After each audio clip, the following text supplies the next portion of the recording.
Welcome to Bigfoot Society. If you have Bigfoot activity to report from the same areas discussed in this episode, please reach out to me directly after this episode.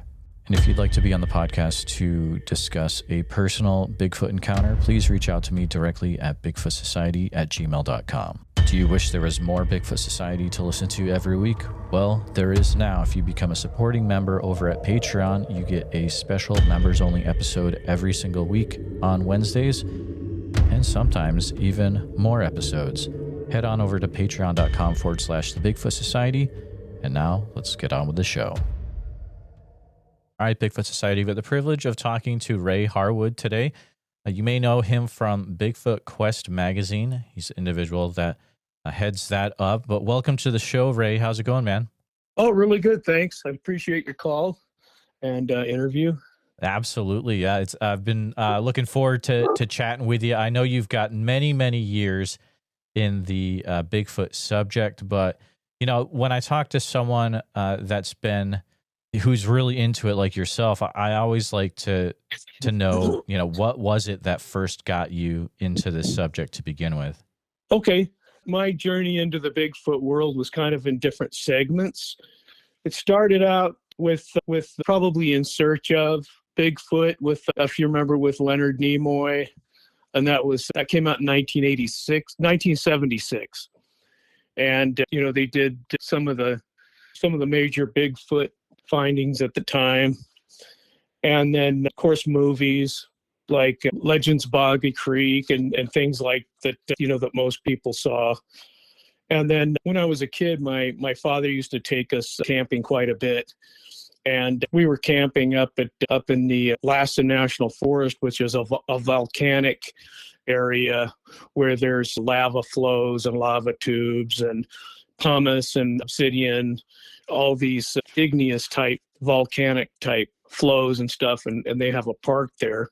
And we were camping in there and we heard these ungodly howls. And I remember my father thinking they may be mountain lions or something like that. And since I've heard mountain lions, like, you know, on video or in recordings and even in real life, and it didn't sound anything like these things, whatever it was, had huge lungs, almost a cross between some kind of like when you hear an elk scream with the whistles, but then you'd hear deep howls.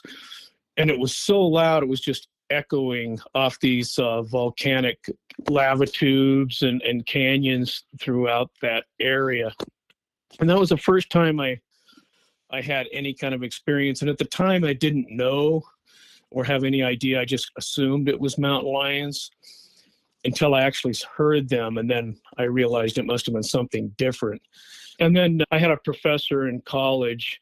I was an archaeology student and forensic anthropology.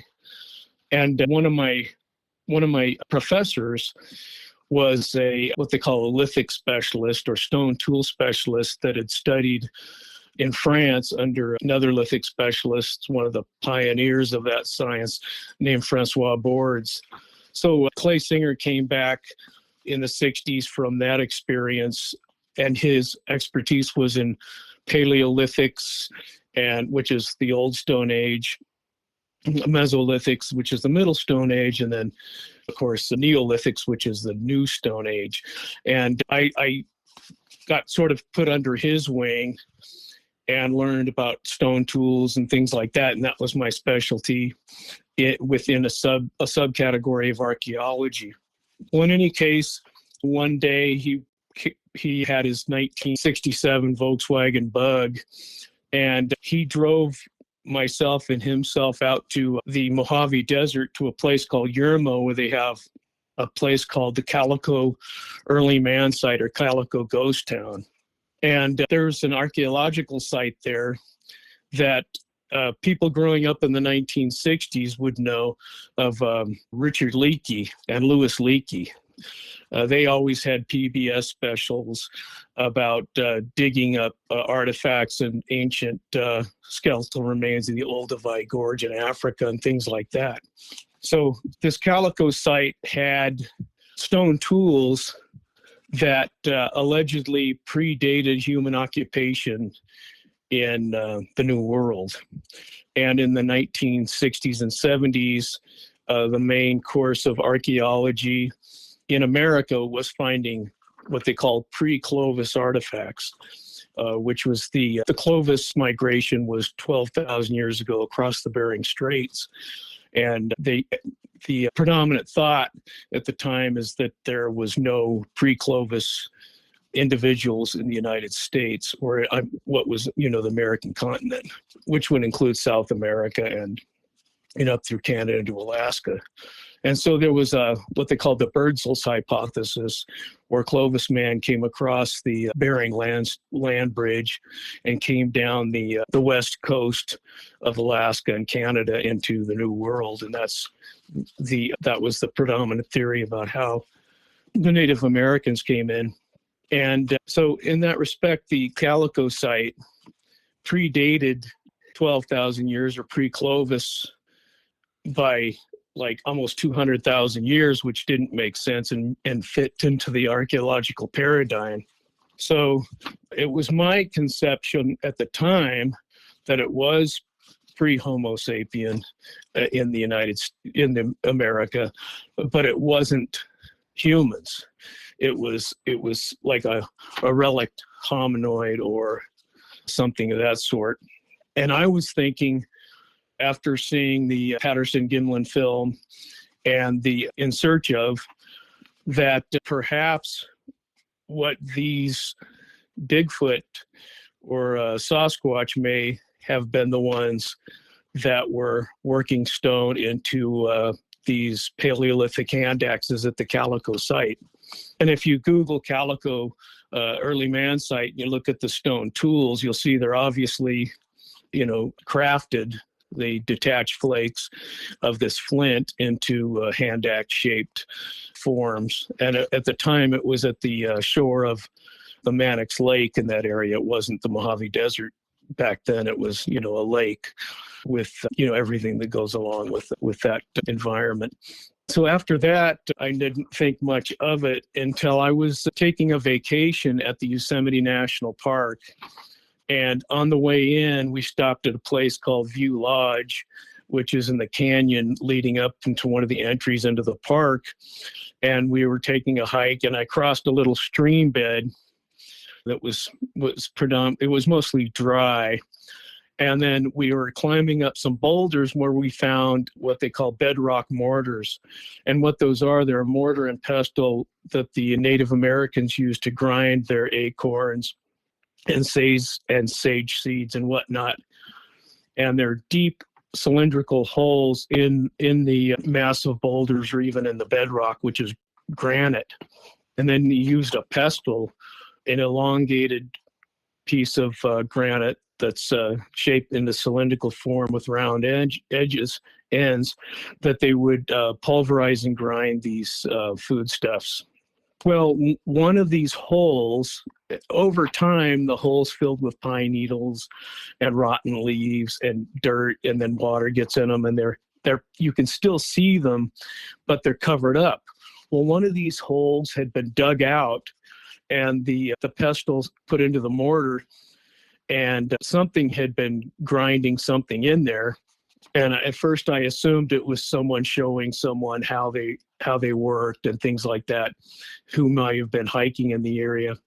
But it was off trail. It was just busting brush.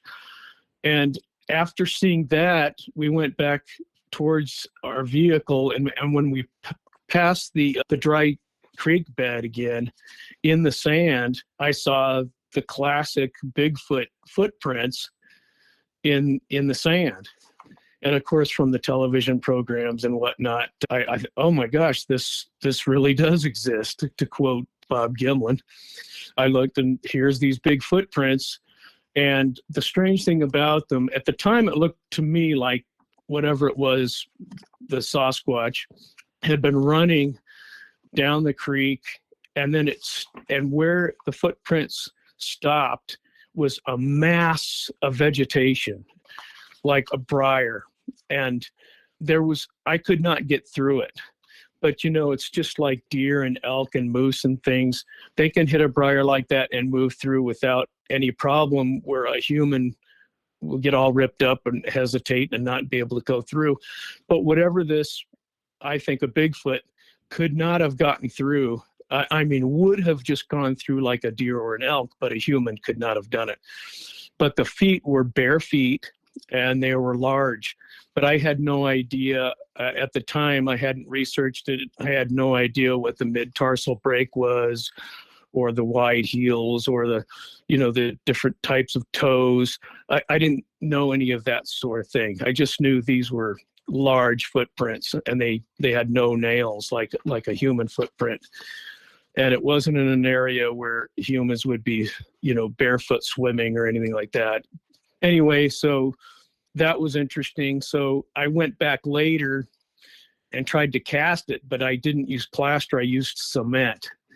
So I filled the things, and when they dried, I pulled them out, and they just pretty much broke apart. So I didn't really have any castings, but I did, have a videotape of the whole thing. And the interesting part about these footprints is at one point I followed the footprints backwards away from the briar, and I found one area where there was defecation all around this area beneath a boulder, and in one spot you could see 2 footprints and then scat right underneath it, like the thing was squatting right there and left imprints of the feet and the scat.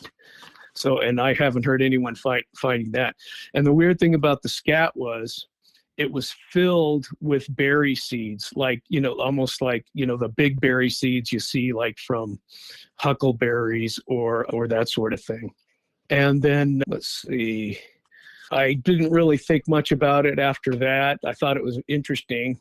And I was talking to a forest ranger at the time, and he said, well, maybe you saw a bear. And my answer was, well, maybe people that see bear are really seeing a Sasquatch and they're mistaking it for a bear. But that's how that went.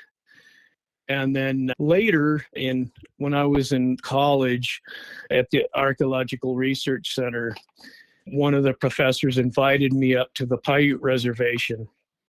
Because at the time, I was doing a lot of replicative systems analysis, or replicating stone tools. What that's in the verbiage would be flint knapping, taking flint and silica material like obsidian and experimenting with the reduction into usable pieces and then into arrowheads and projectile points or stone axes and whatnot. So they brought me up to the Paiute reservations to reintroduce that technology to the Native Americans that lived along an obsidian flow to as a cultural, like a reculturalization type of thing. So I went up there and I did that. One thing I noticed is on one of the trips, they brought me up to an area where they did their traditional collecting of pinyon nuts.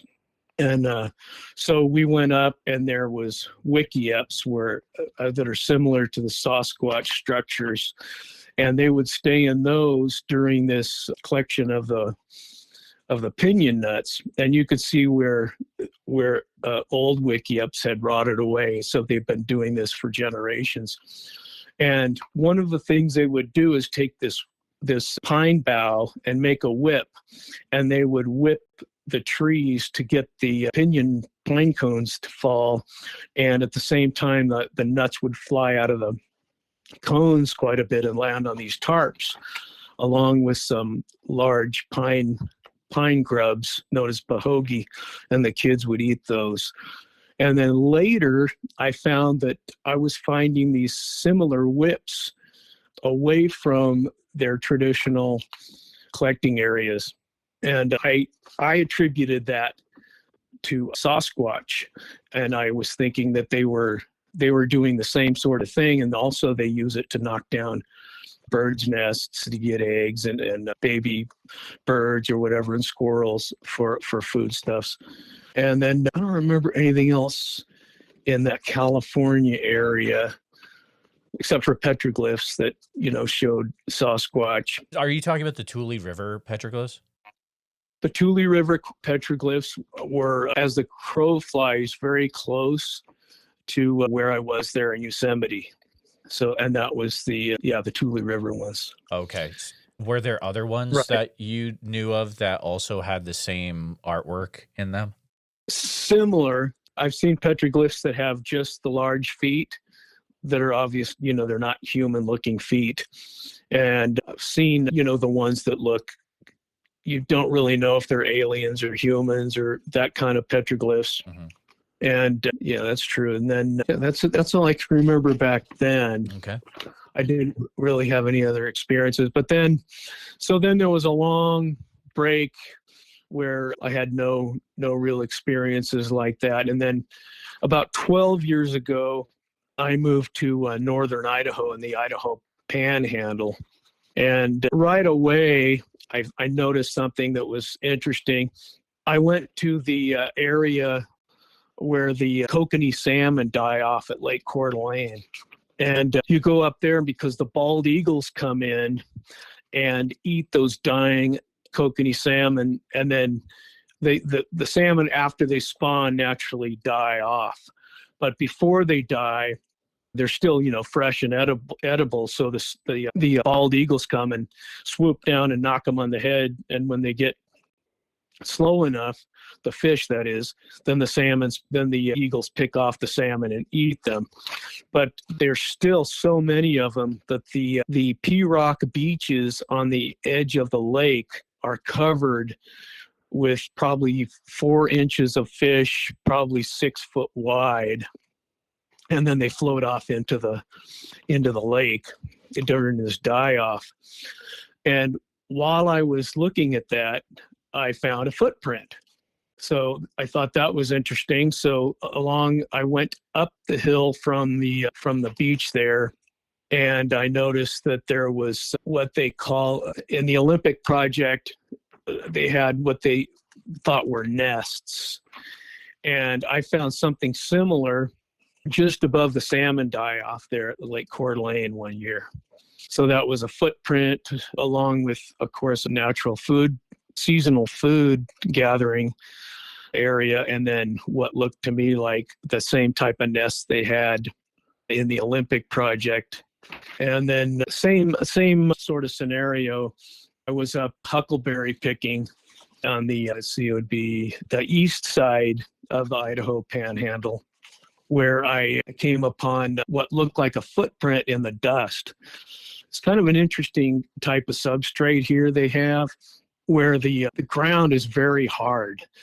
But when Mount St. Helens went off years back, all the ash came down and created almost like a fine soil, or like an ash soil that still sits on top of these hard pans.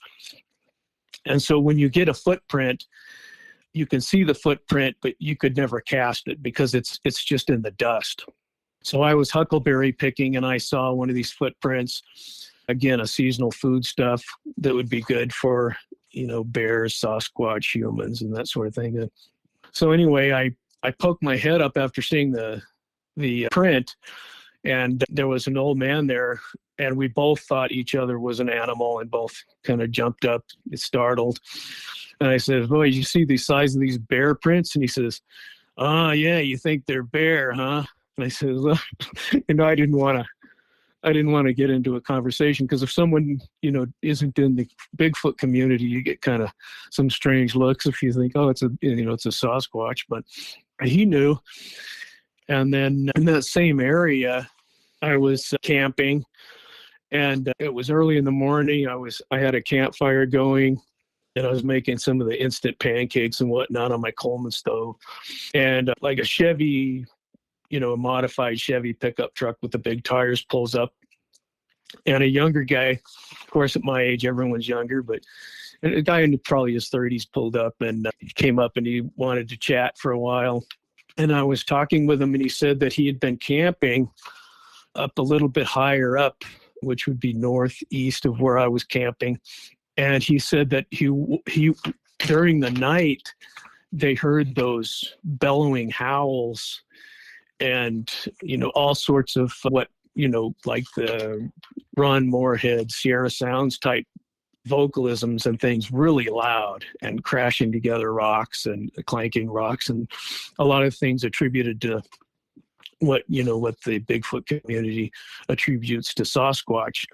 So he said, they were all really nervous and things like that. So he said he woke up in the morning, and of the original 5 people in the camp, he was the only one left. So they all got scared and left in the night.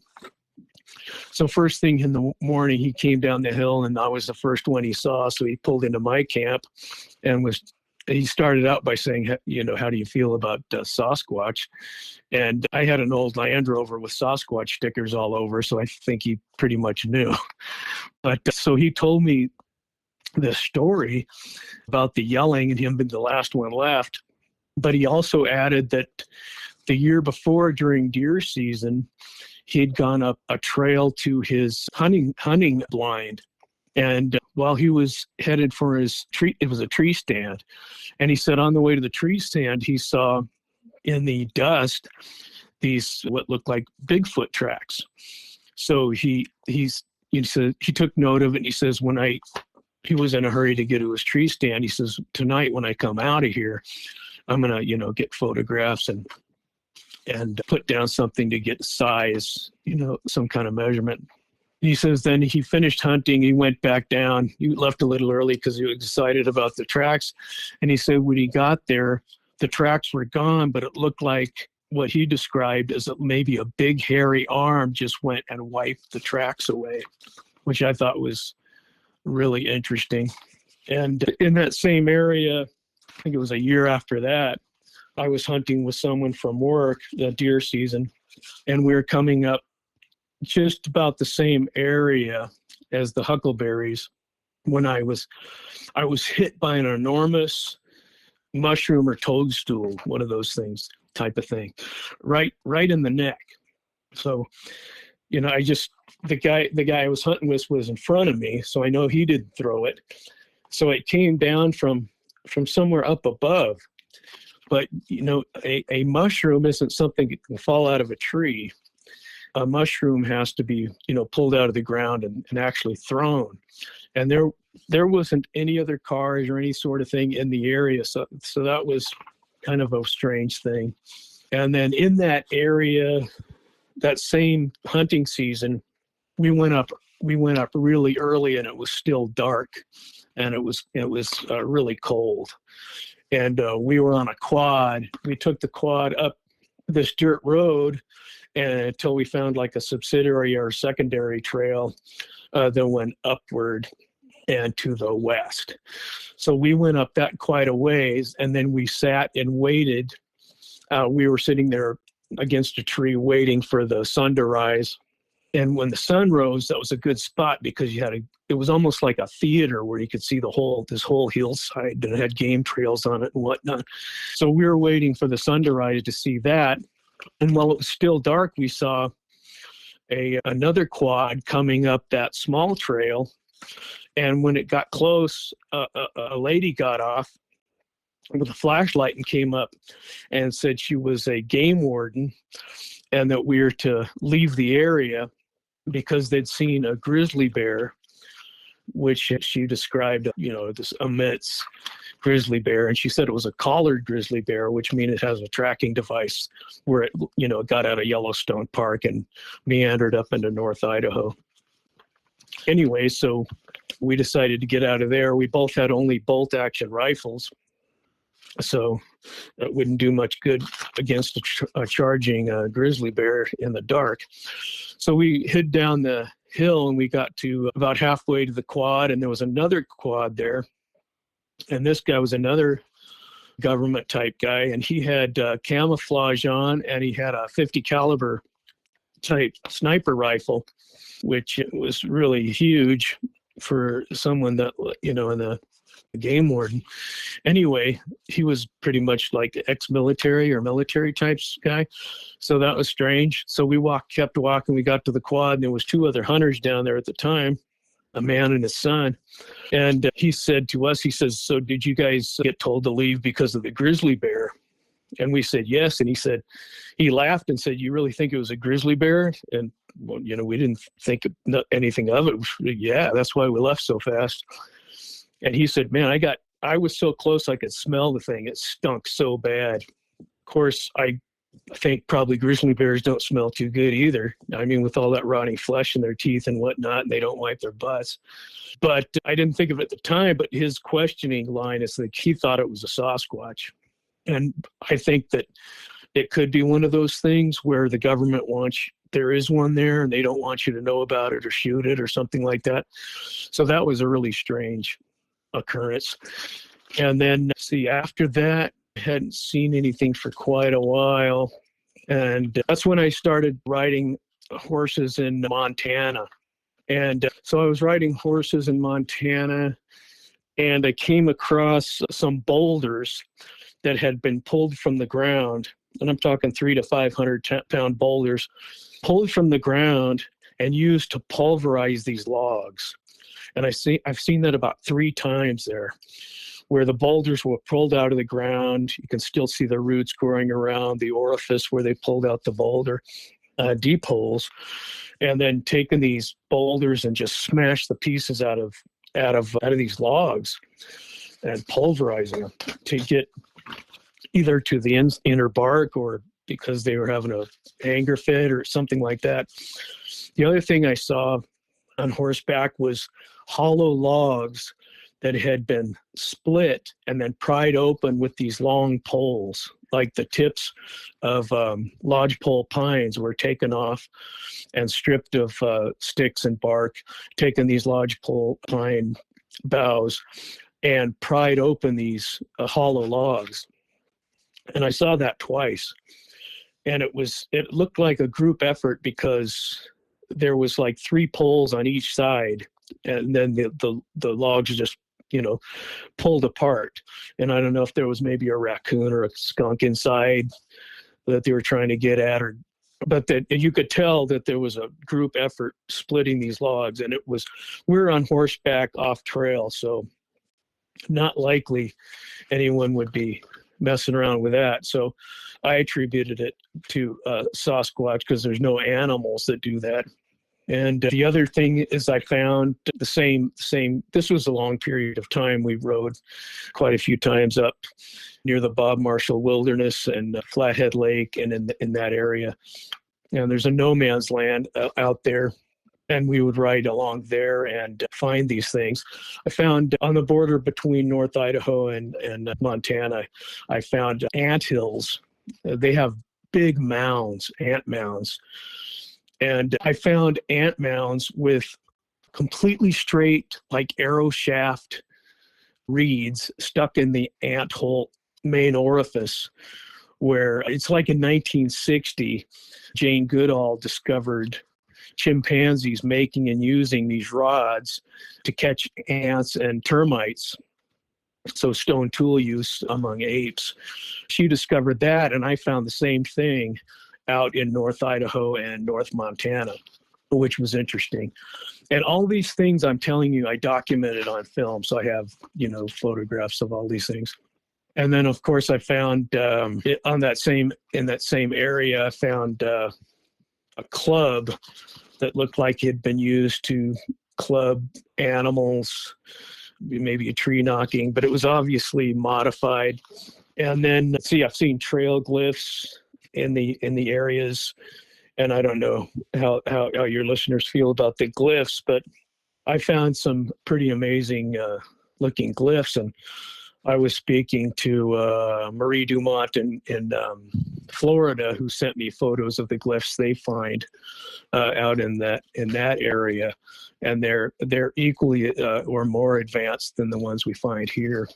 And usually, like, there are three sticks in a row, and then there's one glyph that I see quite often, which is like a capital letter A. And there's others on rock stacking and things like that. I found all those tree breaks like everyone's talking about. And then I've also found frozen lakes that it looks like boulders have been thrown across the lake. And I've been told that the reason this is the Sasquatch wants to cross the lake, and he's testing it for strength to see if he can hold up his weight. So they throw these boulders across these frozen lakes. And if you live where it freezes and you try to remove a rock from a frozen ground, moving a boulder from a frozen ground is impossible for 99% of humans. But in any case, that's sort of the background. I've found structures, and in Montana, when you ride along the Flathead Lake in the winter, the lake is so low that there's about a mile of mud flap around certain parts of the lake mud flats. And in this mud, I've seen structures, which are mostly big logs with smaller driftwood type logs creating like the structure or the, whatever they use them for, if they're a hunting blind or to obscure themselves or to mark territory. What I've heard a lot of different stories about these, but in any case, out in those mud flats, you can see footprints, you can see structures, that sort of thing. And let's see. Well, in any case, that's sort of like my background and my actual encounters. I've had all three, of the BFRO type classification of encounters. Class A would be a visual. Class B would be, footprints and vocalizations, tree branches, structures, and that sort of thing. And then Class C would be someone else telling you about these things that that's a good source. So, yeah, and anyway, and when I do document these things, I do check the websites to find out if there's been encounters and whatnot, just to bolster the account to see if I'm on the right track. But the first one I saw, this isn't the visual, but this is the auditory. And what happened, I was deer hunting, and this is in North Idaho, and I was up on a cliff and I saw like this valley of dried bones. I could see skeletons down there, down this really steep embankment. So anyway, I decided to check it out. And beneath one tree, there was, a bone scatter. And I could tell by looking, one was a horse, because it still had some of its hair on it. And in that same area was an elk and a deer. And then when I started going down deeper in the canyon, I found this place where something had picked up these massive logs, something that I couldn't even budge, and smashed animals to death with this log. And the animals, now in a skeletal form, were pinned underneath these logs. And in some cases, it's a macabre looking, like they were, trying to escape, and they were eaten. And this was very strange. So I got my camera out and I took some photos. I do have photos of these macabre sites. And the strange thing is about when I was taking pictures of this one elk that had been pinned in by this big log, and these aren't like sections of logs. These are, full trees that are downed.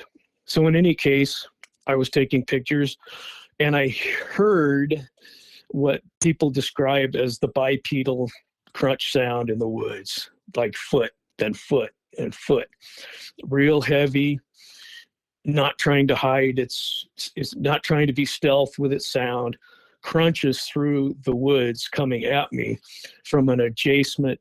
I was like on a plateau on this real steep embankment, and there was like three like you would say arroyos or like mini canyons that were coming in from dry creeks that met like in a confluence right just below where I was. And in one of these little canyons, something was coming down from up above down this canyon towards me. And I think it's what Robert Leiderman experienced something similar in his Bluff Creek Project book, where he was being like shadowed. And it was the same sort of experience. I could hear it. And then when I stopped to listen, it would stop. And then I'd start, walking around and stuff, and I could hear it start again. So I thought to myself, okay, something's going to come out from this canyon, and it's going to be right in front of me. So I had to make a choice: get my rifle, or get my camera, or run. Well, I chose what was behind box number 3. So, and I think that's a problem with a lot of Bigfoot encounters, is people don't really want to see what's coming out of that other canyon. Robert Lederman, in his book, The Bluff Creek Project, made the same decision as I did. He was faced where, okay, whatever's making this noise is going to come out on the trail right in front of me. So he chose to get out of there. And I made the same choice. The problem is getting up the steep canyon was a lot harder than going down. So I had my camera. This was like a regular heavy camera around my neck. And then I had my rifle. And then I started going up, and I had a pistol on my hip. So it kept pulling my pants down because it was like so heavy. So I'm like completely not in my element going up this hill, and I kept falling onto my hands, but the pine needles were just like sticking in my hands. I was going so fast, and then I'd hit cobbles and rocks and whatnot. And then I finally got up to a plateau where I felt fairly safe, and I just stood there and watched. And whatever it was, if it did come out, I couldn't see it from where I was. But that was really scary. But it was really heavy, and I've heard moose coming through the woods, and actually had moose come right out in front of me. And this didn't sound like a moose. A moose sounds just like a horse. They do the same type of whinnies and snorts, and they crush right through. They just go right through whatever and make the same sort of crushing noise. But quadrupeds and bipeds do sound really different, because I used to wonder, well, how do they know it was a biped? But when you hear the difference between a quadruped moving through the forest and a biped moving through the forest, it does make a big difference. So that was one of the stranger things. So then the other occurrence would be, this would be back in Montana. It was snowing, and there was a blizzard. So for some reason, the people I were with decided they wanted to go to this fish hatchery above and across. I can't remember the name of the valley, but anyway, it was sort of off where Flathead River flows. So we went and we saw the fish hatchery, and on the way out, we saw, we hiked around a little bit because we had snowshoes, and we found one of the structures.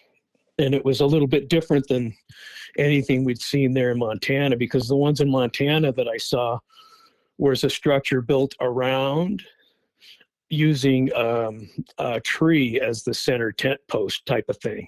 Branches set up against a tree, and then when you go inside, the tree is in the middle. Or the other kind is there's a big log laying down, and they lay logs across that and make like an A-frame. This one was freestanding, like the ones, they look like a Native American wickiup, that kind of structure. So anyway, the people I was with they didn't believe in Bigfoot, and they thought it was kind of funny that I did. But anyway, so I took pictures, they made fun of me, and then we started back, and the storm got worse. And it was really, we were on this road that was really a rural route, but it was paved, asphalt. So we're coming down this road, and we're in a huge blizzard, and we were in a pickup truck, which is rear wheel drive, and we were kind of sliding around, and the driver was going, pretty fast. And we're going through this blizzard, and we just wanted to get out of that area because the storm was getting worse. The ice, the black ice on the road was getting almost non-navigable. So then I just happened to look to my left, and they have sawgrass there. And the sawgrass, and it's blowing snow almost, vertically. And So I'm looking in the sawgrass because that's just where the car was going around a turn. I could see the sawgrass. In the sawgrass, I could see what looked like, except for its hair was long. And it looked like it was on, like leaning on its, let's see, it would be leaning on its left arm. Let me think. No, we were going east. So it was leaning on its right arm, and it looked like it was holding like a infant in its left arm, looking over the sawgrass to see what was coming up the canyon. But we had already passed where she was looking, so it sounded like, I think from where there was, our car was like echoing backwards. So they looked where it sounded like it was coming from, but we were right alongside. And I saw it briefly, and then as we kept going, I saw what looked like one standing up. Actually, I wouldn't even say what looked like. I saw one standing up in the back, like just in the back, kind of looking between the tree line and the sawgrass, kind of blending into the trees a bit. But after I saw it, I just was kind of feeling like, okay, I was trying to convince myself it was something else, but I can't think of what else it would be. It didn't have a snout like a bear. And then, I go back to my reflection of Yosemite. It's like, okay, when people see a bear, did they see a Sasquatch and think it was a bear? Or did I see a bear think it was a Sasquatch? Or, that sort of thing. But this was a pretty clear view, other than it was in a blizzard. But it was, shoot, man, I never even thought about, distances or anything, but probably 30 yards, not too far, like 30 yards where I saw this reclining one. And I think what happened is it was down in the sawgrass, and when it heard the car, it kind of just sat up onto its right, pivoting on its right arm. And took a look to see what the noise was, because there was no traffic on that road, not in that, it was like -3 and there's a blizzard. And anyway, so that was that. It took me a year on a horse, and then I see one, like they say, they usually see them crossing the road. But, the one sighting that I saw that I was really pretty convinced of was that one. And, I spent all this money for horses and whatnot, and just, possible clues. And then here I see one by accident away from the fish hatchery. And then that was about that for Montana. And then I started riding the horse up in North Idaho near the Selkirk Range. That's supposed to be a hot spot. The BFRO has a couple sightings there, and no footprints, nothing. I went in the snow, I went in the rain, I went in the summer, and I didn't see anything for the whole year. Let's see. And then I had a possible, and this was back on the Clearwater River. And we were sitting watching the river rafts, the rafts that go over the rapids and whatnot. And we tried it. We went down the river raft and whatnot. And then we went up and we're watching them go by. And this is only a possibility, but I saw what looked like either someone in complete black snow pants, black jacket, and black boots, black hair, walking around like a nut, around in circles on an island in the river. But this was like a mile away. And so I looked through my camera and I zoomed in as far as I could, and it was so blurry, I could not tell what it was. But if it was a person, they must have been really having some psychological problems, because they were just walking around like when you see a coyote in the zoo, and it's just pacing back and forth and pacing back and forth. So that was a possible one. And that's about all I can remember as far as those. Ray, that's some fascinating stuff. I'm going to jump in for a little bit, especially, I mean, not just that you saw one during that blizzard, but I mean, really, it sounds like you saw a family unit. I mean, there's a female holding a baby, but also one standing to the side, right? Right, like the nuclear family. Yeah. But this is, I mean, I can't say that I was actively looking for Sasquatch my whole life, because I wasn't. It just happened to be like everybody's normal pop culture. You see Bigfoot in pop culture all the time, especially now, bumper stickers, TV shows, the internet, just tons of it. But at first it was kind of, a little bit out there to think this stuff. But I'd say after the Yosemite tracks, I kind of looked around a little bit, but then, like I say, 12 years ago when I moved to Idaho, I moved to Montana first, but then I had to get out of there for some reason. Anyway, so I got here in northern Idaho, and it was just the stuff was so obvious. I'm not saying there's a huge population or anything like that. It's just I was in the wilderness almost constantly, kayaking, horseback riding, mountain biking, hiking, because I was retired at this point, and hunting a lot. And everyone I met was pretty much into hunting. So that was your social thing. You either went, kokanee fishing, or you went hunting. And that's like, hey, want to do something? Well, it's usually hunting or kokanee fishing or kayaking. So I went, with the kayak especially, you can get into some real rural areas, but it's my opinion that the Sasquatch, I think there's probably, in my opinion, 4 subtypes or 4 species that are that we call Bigfoot. And I think the one in the Northwest is the type 1, or the patty type, which is a big, bulky ape looking on top, big, burly human looking on the bottom type structure. That's maybe a bit gorilla type. And then I think the type 2 is a bit smaller, maybe like the skunk ape or chimpanzee type form. And I think that and this isn't my idea. I've heard other people talk similarly. But I think that there's the type 3, which is almost like a baboon type hominoid, or just maybe a little bit more aggressive muzzle.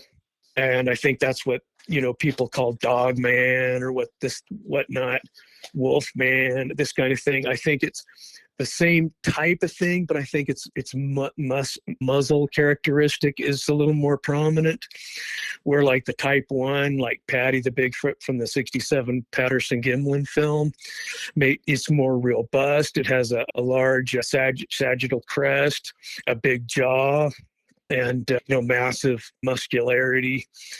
And then the type 4 is, from what I was talking to a guy in Alaska, and he said they have one there that's like more like a caveman, like some kind of like, it's not like a Homo sapien or something, but maybe Neanderthal, I think they call it there. I don't know. I'm just going by what these people say, the researchers there. And I think in this area, Montana all the way to the coast, and I think would be the type 1, like the big type. But strange things, what I think about it, like Paul Freeman's video, Gimlin's video, both have similarities and, bulk and things like that. They both filmed it. They both have context with footprints and this sort of thing. And in any case, I think that I kind of lost my train of thought. Sorry about that. I took 3 trees out today. I got a question for you, actually, that might apply to that. Do you think these types ever could live together, or they're pretty separated out? Well, I don't know. I do know that I think geography-wise they might be separate, because like the skunk ape form I have never heard out here. It's always the big robust, and I haven't really heard too much about that type being down in the swamps and whatnot. But it's almost like territorialism. Like if a wolf pack comes into a new area, they immediately kill all other canines. They kill the dogs, they kill the coyotes, they kill the foxes, they kill the other wolves. If it's a gray wolf, they'll kill the timber wolf. And they pretty much take over the territory, and they want to eliminate all competition. And so there may be that scenario. But if that was true, then, well, I don't know, maybe they do, but they would probably want to kill off the humans too. If they want to be the prominent primate, right, apex predator primate, they'd probably kill humans too, but I'm not saying they don't. Yeah. Interesting. It's just they know. Yeah. So I was going to make a point on that, but like I said, I took out 3 trees today. There's a really random question I'm going to throw out, just because you've mentioned Montana stuff a lot in your background. Did any of the things that you experienced in Montana, have you ever been near, there's a place in Montana that was discovered called the Sage Wall. Have you ever gone? I know about the Sage Wall, okay. right? I have you been there? My son's been there. I haven't been there. Okay. My son lives just in a cabin right outside of Kalispell. And he knows all about the Sage Wall. And he showed me photographs of it. And it's pretty intriguing, because it's not like a massive monolith where you look at it and then, like, on the other side that it's a flat or dirt. I mean, there's nothing on the other side. It's a wall, and it looks to me similar to the structures that, like in South America and stuff, where the stone cutting is so advanced that it almost looks like it's melted together. You know what I'm saying? Like, there's some spots where it looks, oh, that looks natural, but that's where it's eroding. That's where it's starting to come apart.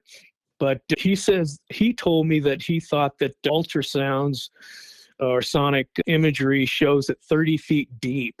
So that would mean even though how massive they are, they're another 30 feet below ground, which is pretty mind-boggling. That kind of thing is just bonkers. It's one of those things where it is fascinating to me, but it's like, I can't let myself get too into it, or I will lose my main focus, which is Bigfoot. Yeah, right. You know what I mean? Like, yeah, this is like, my focus is getting the word out. But that wall is fascinating, and maybe if they could be connected, that would be great. I mean, then the two could work together. But well, there's always that the stories, the oral history of a lot of the Native American groups saying they used to trade with, and it was more, they had more of a symbiotic relationship with two species. I mean, it looks like to me, like through DNA studies, that they have identical DNA, or at least so close that it can't be discerned. Because, like in the Olympic project, they found, I would imagine, urine in that nest, and they tested it, and it was human. And then a lot of times you'll hear about hair samples that come back and, oh, it's human. Well, is it human, or do they just have really close DNA that's non-discernible? Wow, that's really interesting. I don't remember hearing about that. That is. I'm gonna have to go back and look through all that stuff again. That's really interesting. I've got some hair samples, and people ask me, well, why didn't you get something DNA checked? And I don't have the kind of money to do that kind of stuff. I'm just a person like everyone else with a hobby. Right. But I have found hair that looks pretty intriguing, and I put it under the microscope. And the theoretical perspective is this: okay, if you line it up with human hair, all of us get a haircut eventually, and those who don't, they got really long hair and they have split ends and this kind of stuff. But the Sasquatch hair has never been cut, so that's one thing, and that's not conclusive. The other thing is, it's never been dyed or washed. So our hair has small particles, residual chemicals from washing, from chlorinated water, from hair dye, for the people who dye their hair or bleach their hair. There's a chemical that's usually in human hair. The other thing is the medulla, or the core that holds the protein in the hair, which is where the DNA is. It's completely absent in the Bigfoot hair. And in Jeff Meldrum's book, it's Legends Meet Science, from the movie Sasquatch Legends Meet Science. And then he came out with a book afterwards. And he documents in there that there's no medulla and, or the center DNA core, protein core of the hair. They just don't have it. And, that's why their hair, I guess, is so, light and fluffy.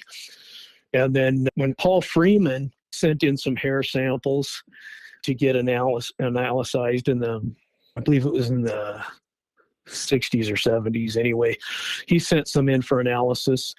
And the analysis lady said, this is strange, but it looks like the medulla is either crushed out or bleached out, or there's no medulla in this hair. So there's characteristics, and I think there's some others, but those characteristics are, and it's not fur, it's hair, but the hair, it's though similar to humans under a microscope, it's not like human hair. It is really fascinating when you look into it and you read Dr. Meldrum's book. And, it's a thing that does come up on this show every once in a while. But, Ray, I would love if you could spend a little bit of time kind of talking about how Bigfoot Quest Magazine came about and why you came out with that publication. I think it's important we talk about that for a bit. Okay. Well, it was during the COVID lockdown, as far as I can remember. And so I was looking for like an outlet to keep my mind.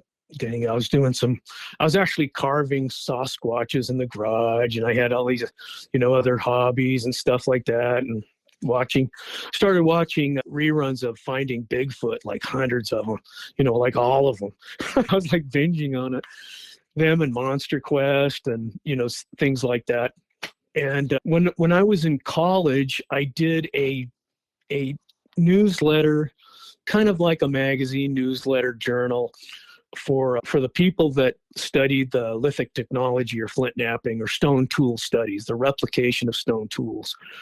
And people do it at rock shows now and things like that. And they use lapidary equipment and make these beautiful pieces, which are great.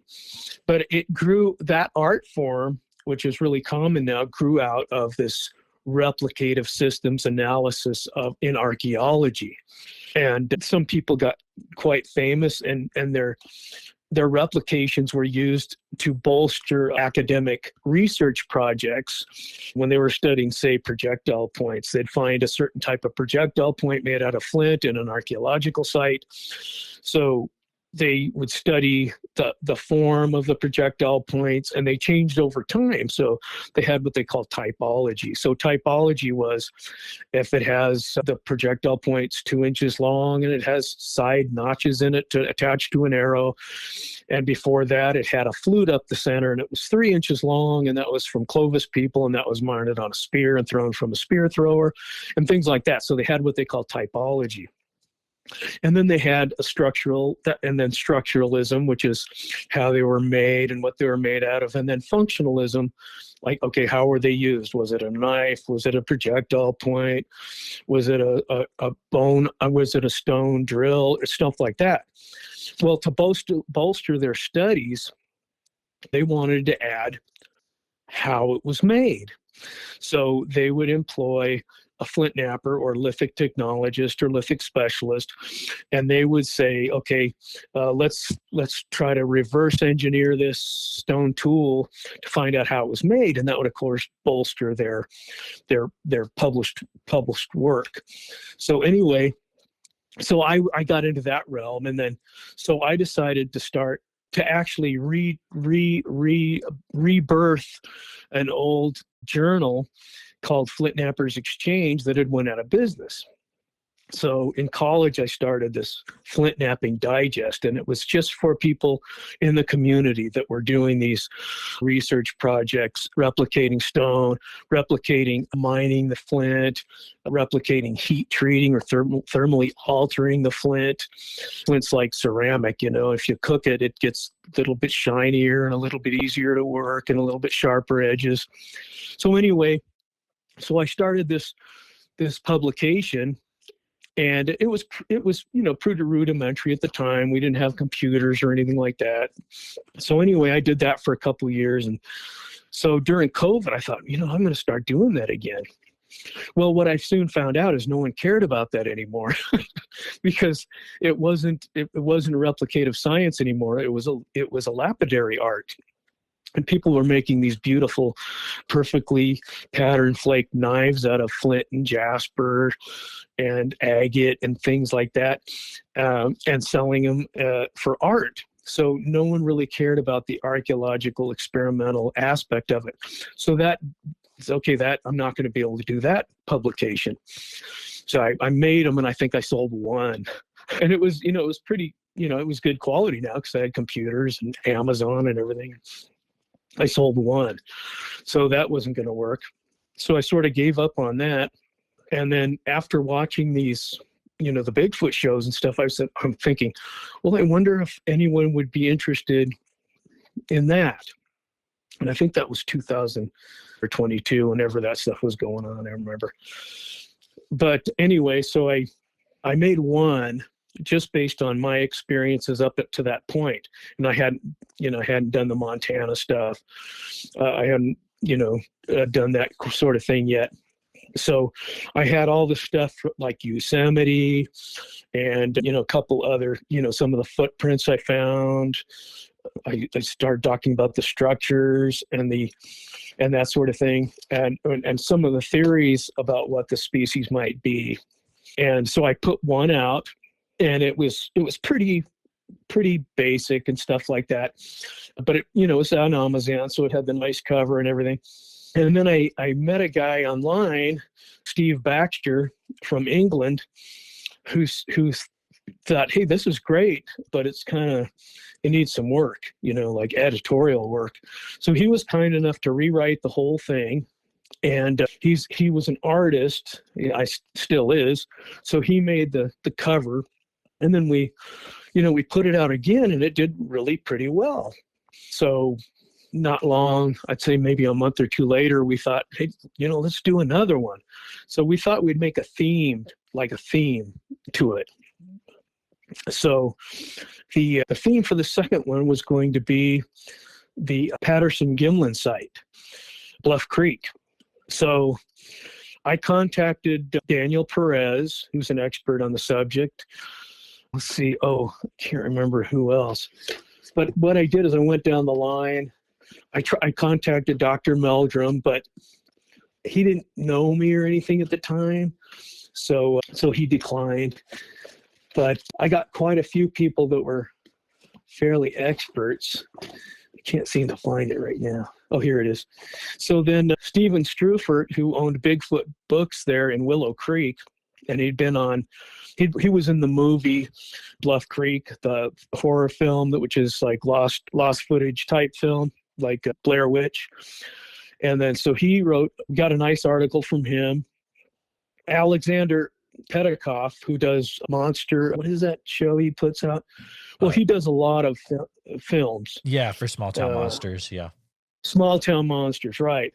And he wrote a really nice article about his experience in Bluff Creek when he was making his episode on that, all the experiences they have. And I think he was with, I'm not sure, but I think he was with Carrick St. Laurent and Jamie Wayne, I think. But anyway, and then another lady, Megan Renee Lynn, I think she lived in the area, Native American. And then Steve Baxter wrote an article, and he was the British guy. Like I said, he's a cryptozoologist. He's a really smart guy, and he was the one who helped me, like I said, get the thing going. And then, of course, Daniel Perez, who does Bigfoot Times. And Daniel's been in on with the Bluff Creek Project.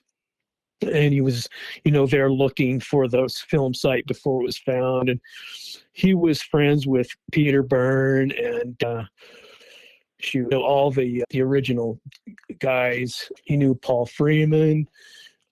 He knew John Green. All those guys. So anyway, so it was really neat that he wrote an article all about the different cameras and the lenses used and the experimental procedures they used to determine the size and distance of the subject, which is, Patty the Bigfoot. So, and anyway, that was when that came out. I think I can't remember if it was 2020 or 2022, but anyway, my brain is degrading. 2022. So, and then after that, I think I did one more, and then I gave up.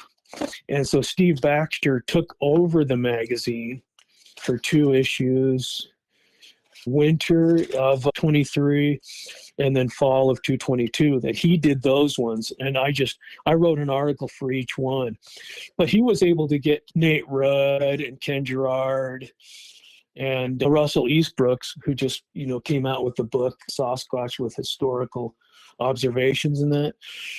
And then, so anyway, his came out really professional. And, I didn't like the trolls and things that were, getting on the Amazon and giving it really bad reviews. And you could tell they didn't even read it because it would be the same old thing, the same old thing. I said, wait a minute, nothing is the same. Nothing we're doing has anything to do with what came before. No one was talking about stone tools or that I know of anyway, and the hunting techniques, and that sort of thing. And I don't think anyone was contacting all the experts on Bluff Creek and then lining them up, for one good publication. And that was like, it's really hard when you get other people involved because you're waiting for one more guy and they decide not to do it. And then, someone else wonders why they didn't get to do it and things like that. But anyway, after the 2 issues came out in England, Amazon shut them down. They shut Steve Baxter down. And I'm not sure if they thought he was plagiarizing me, even though I gave, full permission, and I even write articles in it. But anyway, so I just thought, that'd be a shame to let that go. So I started it again, but I changed the name to Bigfoot Mystery Magazine. And I put more like encounter stories and stuff like that. And it just wasn't fun for me to just, regurgitate people's Bigfoot stories. So I started doing Bigfoot Magazine again, and I started doing like what I like to do is the research part, and then publish what my perceptions are of what I find and what other people find. So, and then I wanted to go to the Emerald Triangle after the Bigfoot, the Hulu Sasquatch program. Remember the Hulu Sasquatch? Yeah, that was after interesting. watching that, I got really inspired. So I started trying to get information down there. So what I did is I had someone I was talking to that was an unassuming Asian lady. Well, not unassuming. She was attractive and stuff, but you wouldn't think she was like a Bigfoot researcher. So I was in martial arts for a long time. So I had a friend of mine that was still into the martial arts competitively. So I talked to him, and he says, yeah, my daughter's into Bigfoot and she'll do this. So she went and got a job with a grower down in the Emerald Triangle, started trying to get information. So that was really interesting. And I talked to a couple of growers. Now they use hydroponics and things, and it's all indoors. Yeah, right. But before that, and then certain people that were homegrown, doing outside still, were having the same issue where the Sasquatch would come in and eat the buds off the marijuana. No way. So I said, I contacted this one guy I knew, and he was a younger guy than me, but I knew his dad type of thing. And he said, my son's a pruner. He goes in and prunes the plants seasonally. So I asked him, I says, what's the deal with the Sasquatch, like on Hulu Sasquatch? He goes, oh, yeah, man.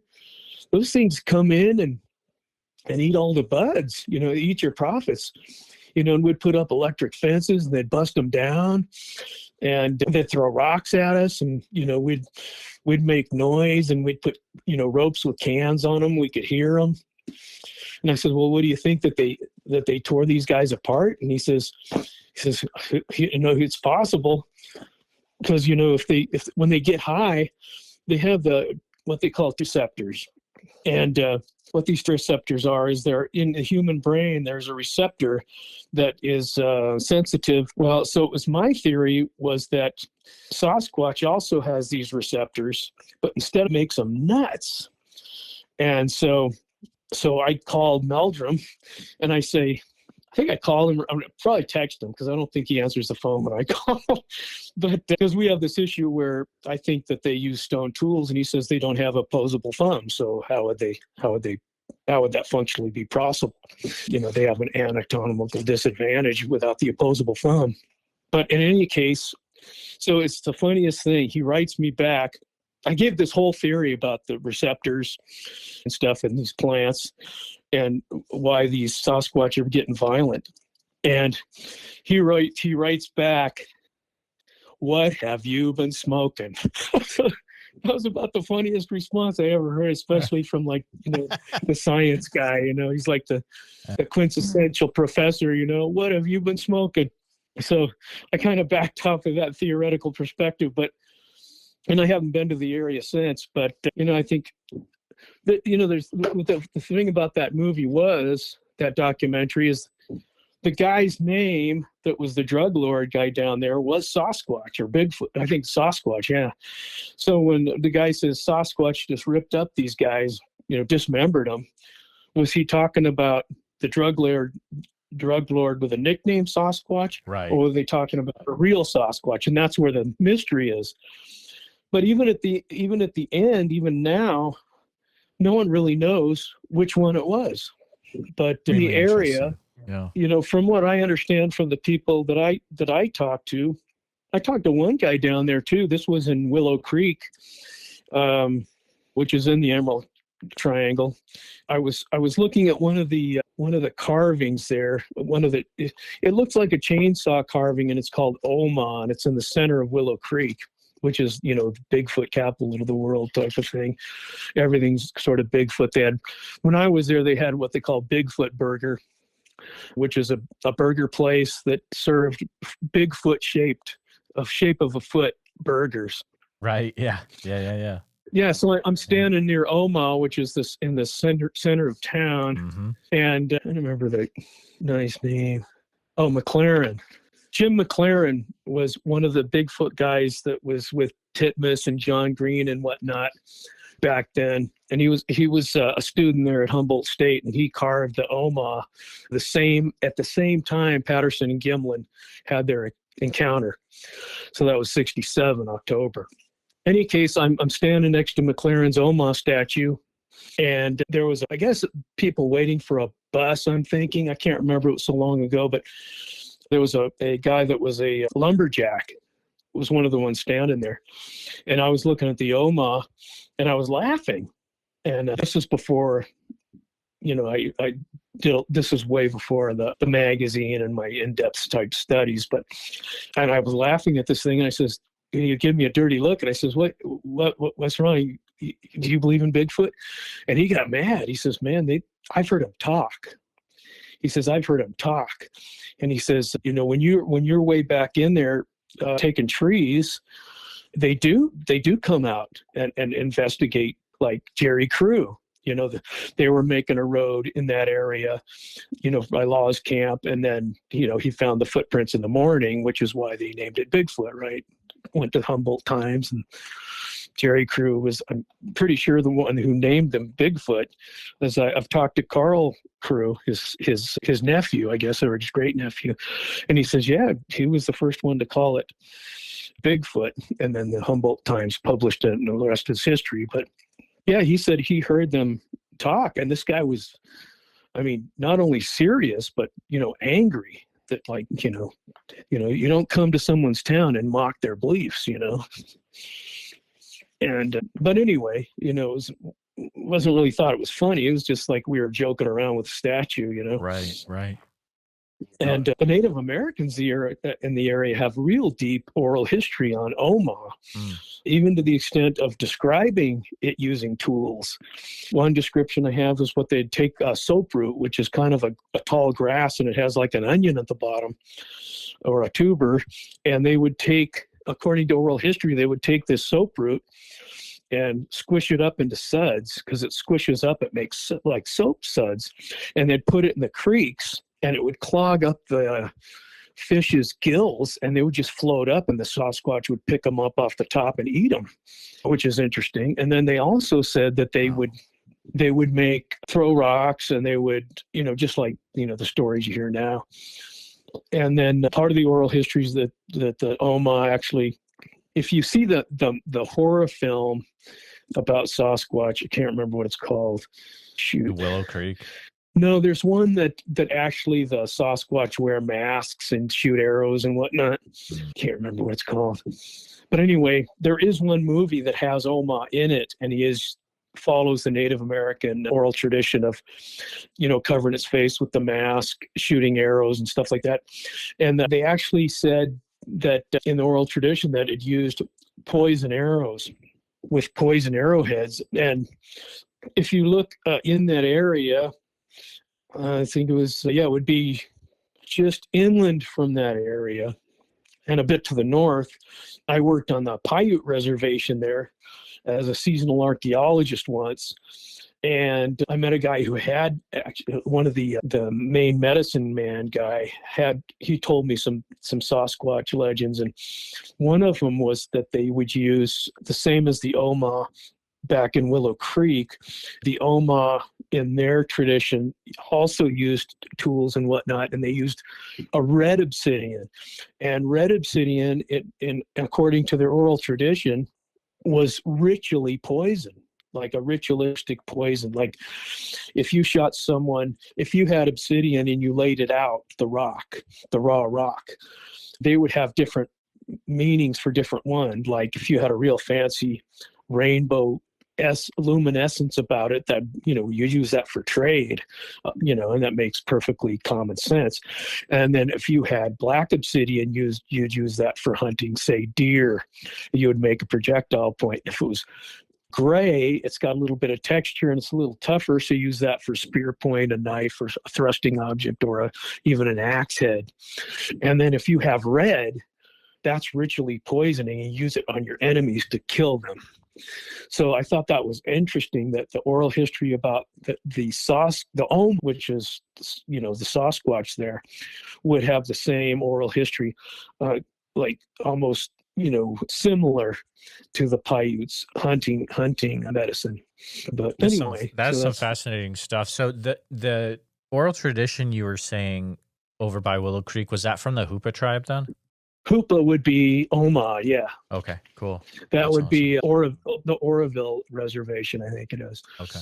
And something interesting about that reservation on Oroville is that when I was in college, I was studying this one guy. The Native Americans there have what they call the white deer dance. And they would dance, like around, the fire or whatever, like this kind of stuff, in their native regalia. And they would have albino deer skins because they had big medicine, and then you would put the albino deer head on their head like a hat, and the skin would be like a cape. And then they would have a headband that had like bear teeth, but they were facing up. And they would dance with a staff that had a deer skin on it, also, the albino deer skin. And then they would have these giant obsidian blades. And by blades, I don't mean like, a detached sharp rock that's large is considered a blade in archaeology, but they were flaked on both sides like an arrowhead with a nice flaking on both sides, or an obsidian knife or anything. But these things were like 30, 40 inches long, a foot in width, and the thickness of about 3 inches in the center. So these were massive. You're talking about 50, 60 pounds. and they're beautiful. They look like a surfboard, but obsidian or volcanic glass. So it's like a gemstone. It's like a semi-precious gem, and it's the size of a boogie board, and or large skateboard, and they're dancing with these things, and they have a thong around their arm, and then around the blade. Well, the guy who was flint knapping those for the Yurok, Karok, and Hoopa, all three of those in that area, he himself was a Karok Native American. His name was Ted Orcutt, and can't remember his Indian name was Mitsopisafish or something like that, which means upriver boy, because he lived up on the river. So anyway, I was researching his techniques to make these giant blades, and I found it where a ethnologist or an anthropologist had been interviewing him and some of his family members, because he learned the trade from his uncle, who was also a Karok. So anyway, I'm reading this thing, and right during the interview, so all the Karoks stop the interview, break up, and the uncle had seen a Sasquatch running across this hill. And then, this is like in the 19th. Oh, wow. Yeah, and it's in this microfiche, because this is really obscure literature. You have to really dig to get this stuff, as you can imagine. It's not like mainstream pop culture stuff. So even when I'm trying to find out about some rare technology from the past, and this is all our past, no matter who you are, at some point, your ancestors were making stone, flint tools. I mean, even in the Revolutionary War, they used flintlock rifles. Someone had to chip those flints to put in those rifles to set off the spark. So flint mining and flint working it's never been a lost art, like some people say, oh, that's a lost art. No, it really never was. But anyway, so I thought that was so bizarre, because that was when I was doing that research, it was like, a long time ago, before I was really heavy into the Bigfoot research. So I just that's kind of strange. That's kind of random, like what? They stopped the interview with this guy who came all the way from these universities. Hey, someone saw a Sasquatch, and it was like a big deal. But it wasn't like, earth shattering, like, oh, we don't believe in them. It's like, it's a rare sight. Like when you see an albino moose. Hey, so-and-so saw an albino moose. That's a big deal. It was that sort of, social interaction. So I thought that was kind of interesting. That's awesome. Do you have a copy of that, or is that just something you're just reading and research? Actually, I might have it. I actually wrote a book about, that's a piece of fish. See if I got it here. I don't have it, but I can get you a copy of the book or send you the link. Yeah, that would be cool. It's called. I think it's called Upriver Boy, the book. Okay. I don't have it right. Cool. I just have my Sasquatch stuff, but yeah, and it's a strange thing. But one of the guys I was doing the research with, we were going to publish a peer-reviewed academic journal. But as far as where it goes to patience and attention to detail and things like that in academia, never my strong point. It's like, oh, let's get it done. Let's get it done. Right. Yeah. But I was working with some other people, like at some of the universities on that research. And, we found out where Ted Orcutt or Mitsopisafish, we found out where he lived. You can find Theodore Orcutt in graves.com, and you can see his gravestone with all these spear points carved into it, which is interesting. He's in the graveyard there in that area in Orcutt, I guess. So anyway, it's all verifiable. I mean, the guy's bones are there, his gravestone's there. I'd like to find out where he was making these things, because the remnants, the waste flakes that were detached from these giant blades are going to still be there. So you could use those to kind of rebuild what he was doing.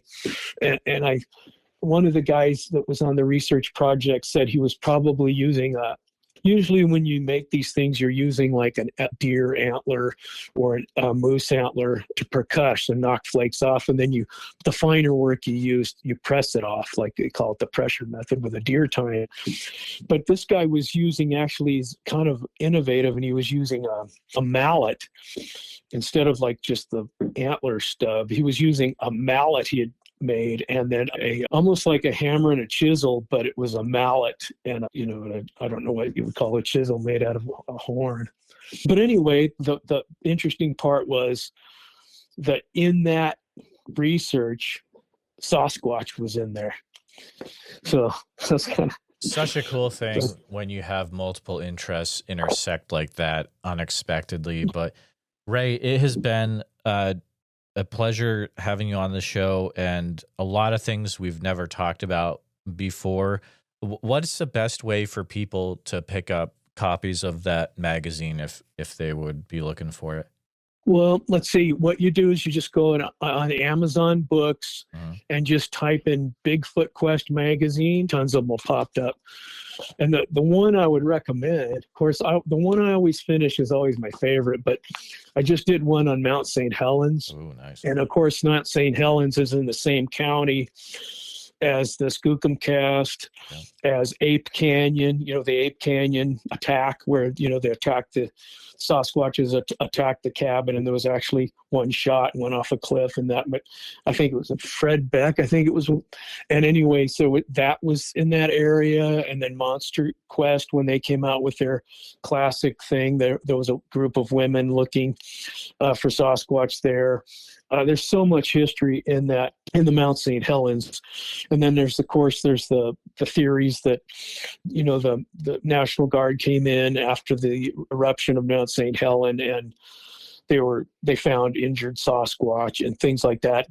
That story, shoot, there's so many Sasquatch related things about Mount St. Helen. And anyway, in that county that it's in, I can't recall the name, but if you look on even BFRO or any of the other collection sites, there's still encounters today in that area. So that's my favorite one. So if you look up, Bigfoot Quest magazines, Mount St. Helen, and then if you have to, put Ray Harwood, and they'll all come up. And I don't make any profit on them for the most part, unless it's on Kindle. I get like 30 cents, but the paperback one's my favorite format. And they're more like Reader's Digest because they're like thick and they're 6x9. But the thing about it is it's only $3.87, and that's what they charge to make it. So I just wanted it to be affordable so people could get the information. And then I do another one called Journal of Sasquatch Archaeology. And if you're interested like in the artifactual part, like the foot casts, the hand casts, the butt casts, that sort of thing, those are kind of more condensed into that realm. And then there's, I just worked with Dr. Meldrum on one. I don't want to overstate my association with him or anything, but he's been to China to study the Yeren. He's been to Russia to study the Almasty, and he went, with Ron Moorhead and John Bendernagel. And the Chinese one I thought was really interesting. The Russian one was kind of a nothing burger because, there was Zana that was supposed to be the Russian Almasty that married into human society. And he said that was actually an African-American lady, not American, but African-Russian lady. And it was just so rare that they thought she was an Almasty, according to Dr. Meldrum. But the Chinese one is really detailed. I mean, they have the same. They found casts there that have the mid-tarsal break and the short toe structure. And those toes are really long, but only nubs stick out, but the bones go all the way to the mid-tarsal break for the toes. So it has elongate toes, but you just see the little stubs at the end. And then, but anyway, so that it goes through, all the Chinese professors that have been studying it and that are famous in that area. And it talks about them stealing fruit and living in the mountains and everything. So I really like that one. like I said, they're more like small books than they are magazines at this point. Because I went down from magazines, large magazine size of 8.5 by 11, which are regular book quality. But then I went back down to 6 by 9. I think it was Ron Moorhead actually thought that was a good idea. So, because I was working with him on one about, the Sasquatch auditory things like the samurai sounds and whatnot of Sierra sounds. So anyway, so I started going 6 by 9. So they look like kind of like a thick version of Reader's Digest at this point. Yeah, no, that's cool. I like that, old school Reader's Digest. But I mean, I think maybe we'll have to have an update in the future sometime from you and see how things are going. It seems like you're involved with a lot of cool stuff. But dude, thank you. Is there a way besides this, if people want to reach out to you and maybe they're like, oh yeah, I saw a Bigfoot using tools too, or is there any way that they can reach out to you?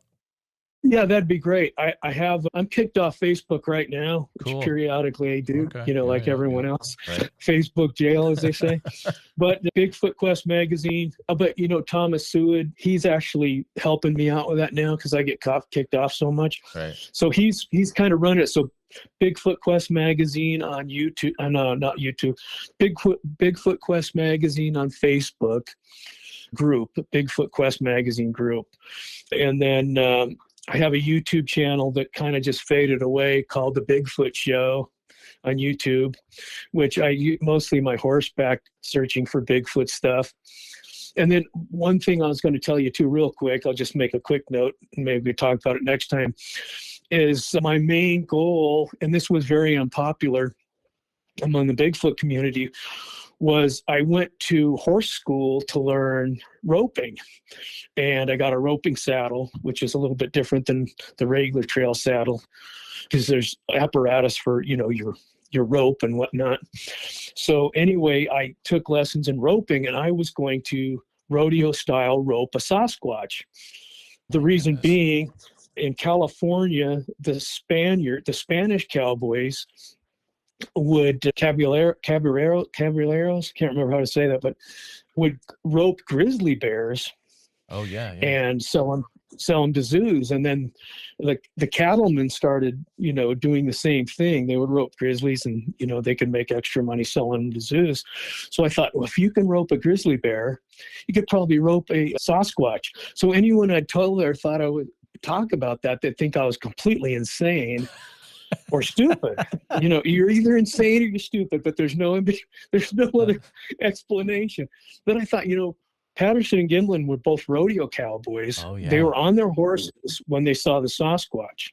So that's where I started thinking about it. And then Paul Freeman did some of his research on horseback. Ron Moorhead got to Sierra Sands location on horseback. And I thought the horses might attract the Sasquatch.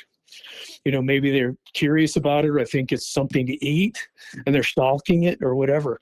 But I thought if they're stalking my horse and I can get close, I could lasso him. And I wondered why didn't Gimlin lasso it or Patterson? And then I was talking to a friend of Gimlin's. I got to meet Bob Gimlin. And I was talking to a friend of his. He says, man, the reason he didn't is he wasn't stupid. He says, if you ever rope one of those things, man, you're roping death, man. He's going to rip you apart. And then, so I got that enough where I backed off on the idea. Probably wise, yeah. But anyway, sorry, I got wise. on a tangent. Hey, I think that's worth knowing as well. And I'm glad that you stepped away from the idea. But yeah, Ray, I mean, you're a guy who's got a lot going on over the years, a lot of really cool, a lot of knowledge. But yeah, thank you so much for coming on the show. We will definitely be in touch, and I appreciate you hanging out with us tonight. Okay, well, thanks for your patience on me because when you retire, you don't talk to a lot of people, so you kind of lose your social edge. It was good. It was a good time, man. If there's anything I can ever do to help, don't be afraid to reach out. But thank you. Oh, you have already. Thanks a lot. I really appreciate it. You have a good day then. You got it. Okay. Bye-bye. Just want to take a few minutes to say thank you to you, all my listeners, for listening to the podcast. Please take a minute to help out the show by subscribing on YouTube, making sure you hit the bell so you don't miss any notifications, and share the episode on YouTube with a friend. Also, if you're listening to us on a podcast, Thank you so much. Make sure that you're subscribed. Share the show with a friend. Really, it's all about sharing the show wherever you can. If you've had a Bigfoot encounter related to the following or know someone who has, please reach out to me at bigfootsociety@gmail.com or pass on my email. Here's a list. The Subtle Lake area of Oregon, Rainbow, Oregon, McKenzie Bridge area, Sweet Home, pretty much that entire area, the north part, if you get what I mean. I'll see you back next time, listeners. Sasquatch Summerfest this year, July 11th through the 12th. It's going to be fantastic. July 11th through 12th in Green Waters Park in Oak Ridge, Oregon. And listeners, if you're going to go, you can get a 2-day ticket for the cost of one if you use the code BFS, like Bigfoot Society, but BFS, and it'll get you some off your cost. Priscilla was nice enough to provide that for my listeners. So there you go. I look forward to seeing you there. So make sure you head over to www.sasquatchsummerfest.com and pick up your tickets today.